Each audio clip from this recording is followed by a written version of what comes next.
నా పేరు నిమ్మశెట్టి విజయ్, మాజీ కౌన్సిలర్ను, అదేవిధంగా బీఆర్ఎస్ సీనియర్ నాయకులం, అలాగే తెలంగాణ కోసం ఉద్యమించిన ఉద్యమకారులం.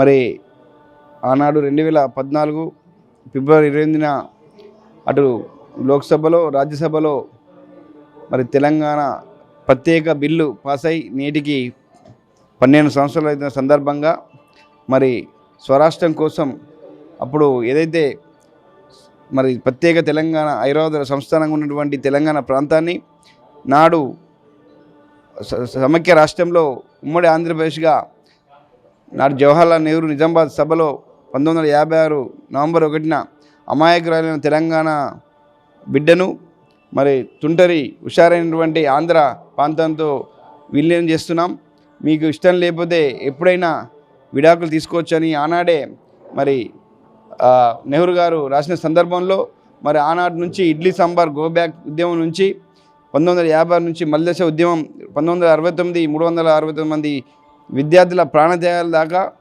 ఆనాడు తెలంగాణ కోసం అనేక పోరాటాలు, ఎంతోమంది బలిదానాలు, ఆత్మహత్యలు, మరి సమైక్య రాష్ట్రంలో కాల్చి చంపారు. మరి మా నీళ్లు నిధులు నియామకాలు తెలంగాణకు రావాల్సిన ఆనాడే ఒప్పంద పత్రంలో మరి ములికి రూల్స్లో మరి 42% తెలంగాణకు, 58% మరి ఆంధ్రాకు నిధుల విషయంలో కానీ ఉద్యోగాల విషయంలో కానీ వనరుల విషయంలో కానీ ఒప్పందాలు జరిగినాయి. కానీ వాటిని తుంగలో దొక్కి సమైక్య రాష్ట్రంలోనే నిధులు నియామకాలు నీళ్లు అన్నీ కూడా వాళ్ళు సమైక్య పాలకులు మరి ఆంధ్ర ప్రాంతానికి, రాయలసీమ ప్రాంతానికి, ఉత్తరాంధ్ర ప్రాంతానికి తీసుకువెళ్ళడం జరిగింది. నాడు కేసీఆర్ గారు 2001లో తెలంగాణ స్వరాష్ట్రం కోసం మరి డిప్యూటీ స్పీకర్ పదవిని త్యాగం చేసి ఎమ్మెల్యే పదవిని రాజీనామా చేసి తెలంగాణ రాష్ట్ర సమితి అనే పార్టీని ఏర్పాటు చేసి అనేక మంది మేధావులు, కవులు, కళాకారులతోని సభలు ఏర్పాటు చేసి మరి మలిదశ పోరాటానికి సిద్ధం కావడం జరిగింది. నాడు మరి తెలంగాణ కోసం ఉద్యమించి మరి కేసీఆర్ గారి నాయకత్వంలో తెలంగాణ ప్రజలందరూ కూడా జాగృతం చేసి అప్పుడున్నటువంటి మరి సమైక్య రాష్ట్రంలో మేము ఉండలేం, మాకు ప్రత్యేక రాష్ట్రం కావాలని చెప్పి కేసీఆర్ గారు మరి అనేక సభల ద్వారా ప్రజలను చైతన్యం చేసి మరి మాలాంటి ఉద్యమకారులను అందరూ కూడా మరి ఈ ప్రజాక్షేత్రంలో తీసుకొచ్చి స్వరాష్ట్రం కోసం ఉద్యమించి ఎన్నో జైళ్ళు కేసులు అన్నీ కూడా మరి భరించినా కూడా స్వరాష్ట్రం కోసం మేము ఉద్యమించడం జరిగింది. కేసీఆర్ గారు మరి కేసీఆర్ చచ్చుడో తెలంగాణ అచ్చుడో అనే నినాదంతో 2009 నవంబర్ 29న ఆమరణ దీక్ష పూనుకున్న సందర్భంలో ఆనాడు మరి ఈ సమైక్య పాలకులు కేసీఆర్ను బలవంతంగా మరి అరెస్ట్ చేసి ఖమ్మం జైలుకు తరలించడం జరిగింది.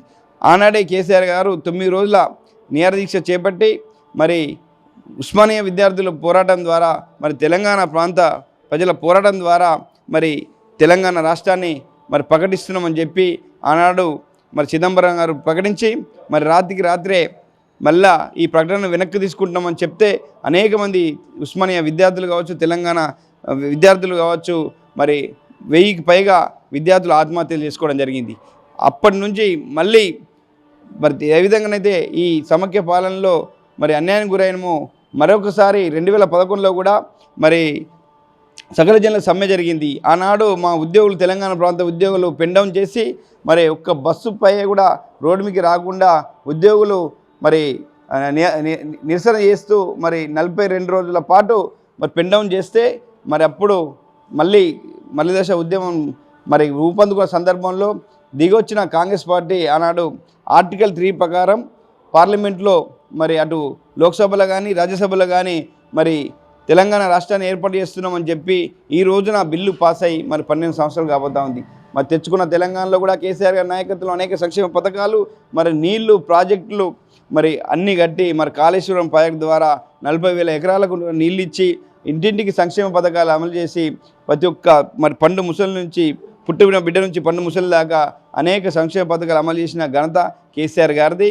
మరి ఆనాడు ఇప్పటికీ కాంగ్రెస్ నాయకులు వారు అంటూ ఉంటారు మరి తెచ్చినటువంటి తెలంగాణలో కేసీఆర్ది ఏ పాత్ర లేదని చెప్పి మాట్లాడుతున్నారు. మరి భారతదేశానికి స్వతంత్రం ఇచ్చినటువంటి బ్రిటిష్ వాళ్ళు గొప్పనా, మరి తెచ్చినటువంటి పోరాడినటువంటి గాంధీ గారు గొప్పనా, మరి ప్రజలంతా కూడా ఆలోచించాల్సిందిగా కోరుతూ మరి కేసీఆర్ గారి నాయకత్వం మరొకసారి కూడా మా తెలంగాణ రాష్ట్రంలో మళ్ళీ అనేక హామీలు ఇచ్చి మరి అడ్డగోలు హామీలు ఇచ్చి అధికారంలో వచ్చినటువంటి రేవంత్ రెడ్డి ప్రభుత్వాన్ని అమలు చేసేదాకా మరి కేసీఆర్ గారి నాయకత్వంలో పోరాడతాం. ఖచ్చితంగా మళ్ళీ కేసీఆర్ గారిని ముఖ్యమంత్రి చేయడం కొరకు అందరం కూడా తెలంగాణ ప్రజలు 2 సార్లు టీఆర్ఎస్కు అవకాశం ఇచ్చారు. ఇప్పుడు కాంగ్రెస్ వచ్చి కూడా 2 సంవత్సరాలు దాటుతుంది. ఎలా ఉంది? మరి ప్రజలంతా కూడా గమనిస్తూ ఉన్నారు. మరి ఆనాడు రైతు బంధు కేసీఆర్ గారు 12,000 ఇస్తే మేము 15,000 ఇస్తామన్నారు. మరి ₹1,00,000 కళ్యాణ లక్ష్మి ఇస్తే మేము తులం బంగారం ఇస్తామని చెప్పారు. మరి 2,000 పెన్షన్ 4,000 ఇస్తామన్నారు. ప్రతి మహిళకు 2,200 పెన్షన్ ఇస్తున్నారు. సిలిండర్ 500కి ఇస్తున్నారు. మరి ఇలాంటి 420 హామీలు ఇచ్చి మరి చదువుకున్న పిల్లలకైతే ల్యాప్టాప్లు, స్కూటీలు, ₹1,00,000 మరి పిహెచ్డీ చేసే వాళ్ళకి అనేక మరి నిరుద్యోగులకు 2 జాబ్ క్యాలెండర్ అని చెప్పి సంవత్సరానికి 2 లక్షల ఉద్యోగాలని చెప్పి నమ్మబలికి ఈరోజు తెలంగాణ ప్రాంత ప్రజలను మోసం చేసి గద్దెనెక్కడం జరిగింది రేవంత్ రెడ్డి ప్రభుత్వం. మరి వారిని అందరూ కూడా గమనిస్తూ ఉన్నారు. ఇప్పటికీ రైతు భరోసా ఎగ్గొట్టిర్రు, మరి పెన్షన్లు ఎగ్గొట్టిండ్రు. మరి ఏది కూడా రాక ఎలక్షన్ల వరకు తాయిలాలు ఇస్తూ మరి ఇందిరమ్మ చీరలని మరి ఇతరత్ర ఏదో బస్సు ఫ్రీ పెట్టి ఇలా మహిళలకు ఇజ్జెత్తున్నాం అని చెప్పి మహిళలను ఏమర్చి ఓట్లు దండుకుంటున్నారు. మరి మొన్న చూస్తూ ఉన్నాం. ఎక్కడున్న ప్రభుత్వానికి అనుకూలంగా ఈ యొక్క సీట్లు ఇవ్వడం జరుగుతుంది. కానీ గ్రామ పంచాయతీలో చూసుకున్నా, మన మున్సిపల్లో చూసుకున్నా వాళ్ళ యొక్క శాతం అనేది ఓటే శాతం తగ్గినప్పటికీ మరి సీట్లు వచ్చినా అది ఒక సంకేతం ఇస్తున్నారు ప్రజలు. ఖచ్చితంగా ఇంకా 2 సంవత్సరాల సమయం ఉందని వేచి చూస్తున్నారు. కానీ వాళ్ళకి కర్రు కాచి వాత పెట్టే రోజులు ముందున్నాయి. ఖచ్చితంగా రేవంత్ రెడ్డి ప్రభుత్వాన్ని దింపుతారు ప్రజలు అని చెప్పి ఆ నమ్మక విశ్వాసం కేసీఆర్ నాయకత్వంలో మళ్ళా ప్రతిపక్షంగా పోరాడి ఇవాళ బీఆర్ఎస్ పార్టీ అధికారంలో తెచ్చే కొరకు అందరం కూడా కంకణబద్దులై ఉండాలని సంసిద్ధమై ఉంటామని చెప్పి తెలియజేస్తా ఉన్నాం.